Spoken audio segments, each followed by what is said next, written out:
I'm going to address. These two buildings were some of the most remarkable structures in engineering history. They were two 110-story buildings. They were extremely well constructed, and they were designed, as I will explain, to withstand the impact of aircraft collisions, even multiple aircraft collisions. Many people, even today, don't realize that the first impact on the North Tower, which is distinguished by having the antenna, it has an antenna, so you can tell the North Tower, which is World Trade Center 1, from the South Tower, World Trade Center 2, was actually caught on film. There was a French team in Manhattan that was filming, and they happened to capture the impact. Now, the North Tower was hit by American Airlines Flight 11, which took off from Logan Airport. It was a 767, about 7:58, and it was in the air for about 50 minutes when it impacted with the 96th floor of the North Tower at 8:46 a.m. Much more attention was being devoted to the Twin Towers at this point in time, so there's a lot of footage of the impact with the South Tower. Here we see the plane approaching the South Tower as the North Tower is in flames. Here's the plane coming forward. This was United 175, also out of Boston's Logan Airport, another 767. It took off at 8:14 and impacted with the 80th floor at about 9:03. Interestingly, its amount of time in flight was about almost identical with that of a flight, American Airlines 11, about 50 minutes in the air. Here's this tremendous impact and the explosion and the fireball. And what you want to appreciate is that a tremendous amount of the fuel that was aboard the aircraft was burned off in these fireballs within the first minute or two. A tremendous amount of the fuel that was aboard the aircraft was burned off. So the amount that remained was not so extensive. It turns out that steel has a melting point of 3,000 degrees Fahrenheit. The steel used in these buildings was certified by Underwriters Laboratory to 2,000 degrees Fahrenheit for up to 6 hours. 6 hours. The highest temperature at which kerosene based jet fuel can burn under optimal conditions is around 1,700 degrees Fahrenheit. Underwriters Laboratory actually estimated that because of the insulation and so forth in the building, that it was far more likely that the steel itself was never heated much above around 500 degrees Fahrenheit, which of course is obviously far too low to accommodate the melting of the steel. The highest temperatures that were measured in the South Tower were around 1,300 degrees Fahrenheit, but still way, way below what would have been required. Now, what's interesting about the fall of the buildings is the order in which they fell. The South Tower fell at 10 a.m., actually 9:59, after only 56 minutes from impact. So it was only 56 minutes of exposure at temperatures that were far too low to actually melt steel before the building came down. The North Tower, however, was exposed for an hour and 37 minutes. So it's very curious that the building which was exposed to these fires, which are alleged to be the cause of the collapse of the building, fell in the wrong order. They fell in the wrong order. If it was actually the heat from the fires that is supposed to precipitate their falling, then the North Tower, which was hit first, should have fallen first. But it was the South Tower, which was hit second, that fell first. There are many indications of the nature of the collapse that are rather stunning. There's a tremendous amount of steel girders that are thrown outwards. You can see a lot of them here in the dust and debris cloud. The way in which the buildings fell was quite stunning because they fell into their own footprint. This is rather remarkable on several counts, considering that vastly more damage would have been done to Lower Manhattan if these 110-story buildings had fallen somehow askew and onto other buildings.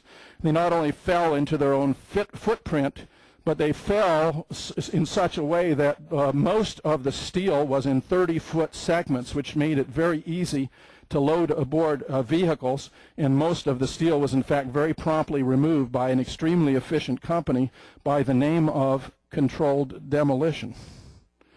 Now here's further indication of what's going on, and it is stunning how the massive concrete, there is a huge quantity of concrete here, was pulverized, turned into very fine powder. Now, if these buildings had come down, as the government contends, by virtue of this pancake effect, there should have been a tremendous pile, a residue of concrete chunks, concrete boulders and all that. No such was found. In fact, this concrete was turned into very fine dust, which required a tremendous amount of greater amount of explosives than the energy that would have been released by the pancaking effect of the building. Moreover, and this is quite stunning too, the rate at which the buildings fell is perhaps most remarkable. I mentioned Galileo's law of free fall. If you had dropped, say, a billiard ball from the top of the World Trade Center, 110 floors up there, it would have taken 8 to 10 seconds to hit the ground, encountering no resistance whatsoever. There is no scenario for a pancake effect of buildings falling that allows them to fall at the rate of free fall. If you were just to surmise, hypothetically as an approximation, that they would take a second for each floor to collapse, and if you were talking about the whole 110 floors, that would represent 110 seconds, or 100 seconds too many. If you assume that, well, yeah, but the one hit on the 96th floor, so we're only talking about collapse from the 96th floor, that would still be 96 seconds if you're assuming a second per collapse per floor. Now, an engineer in California suggested that a second is too high, that it may have only taken a half a second in order for the mass, the weight of the upper floors to overcome the resistance of the lower floors, and suggested a half a second. Well, if you take a half a second into 96 floors, then you get 48 seconds it should have taken for the building to fall. Yet they only fell in 8 to 10 seconds, far too fast. Similarly, hitting the 80th floor of the other trade tower would have required 40 seconds if you at a half a second per floor. Far too fast for the 8 to 10 seconds that they fell. I mean, it's not even physically possible that the buildings could have fallen in accordance with the government's claim. Moreover, although it doesn't show it here, but in other footage that you'll find on the video clips that I mentioned, there was a tremendous explosion in the sub-basements. These sub-basements run 7 and 8 floors below the ground. There was tremendous explosion in the sub-basements that was even recorded on seismographs run by Columbia University about 8 or 9 seconds before the buildings started to fall. About 8 or 9 seconds, that is to say, before the planes impacted with the buildings. The tremendous explosions in the sub-basement. I mean, it's really dramatic stuff. Right in the basement, you felt it. Walls were caving in, everything that was going on. I mean, I know of people that got killed in the basement. I know of people that got broken legs in the basement. People that got reconstructive surgery because the walls hit them in the face. And we have some workers who were there that were damaged by these sub-basement explosions, and talk about a 50-ton hydraulic press, for example, that was completely obliterated in the explosion.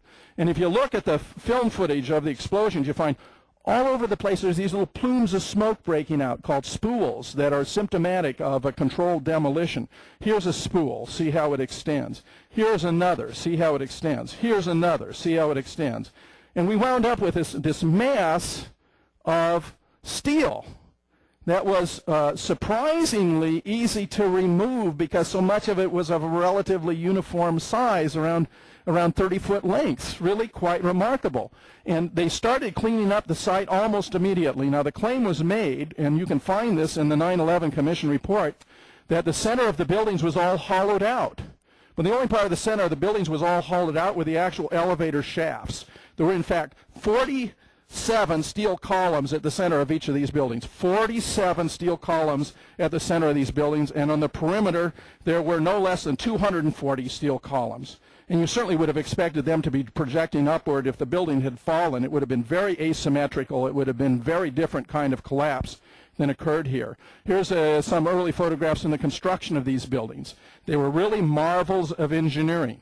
These were brilliantly conceived buildings, and they were built in the full knowledge that it might be the case that they have to resist the impact of aircraft. Here is Frank DiMartini, who was the chief engineer on one of the towers, who reported that they were constructed in such a fashion and they were so resilient that the impact of the largest known commercial aircraft at the time, a Boeing 707, would be like sticking a pencil through mosquito netting. The building was designed to have a fully loaded 707 crash into it. That was the largest plane at the time. I believe that the building probably could sustain multiple impacts of jetliners because this structure is like the mosquito netting on your screen door, this intense grid, and the jet plane is just a pencil puncturing that screen netting. It really does nothing to the screen netting. And I found 3 other engineers who played primary roles in the project who say the same thing. This guy, Frank DeMartini, was killed on 9/11 when the buildings collapsed. Here's a comparison of the Boeing 707 with the 767. They're very similar in their dimensions, in their maximum takeoff weight, maximum fuel capacity, cruise speeds, and the like. These are very similar aircraft.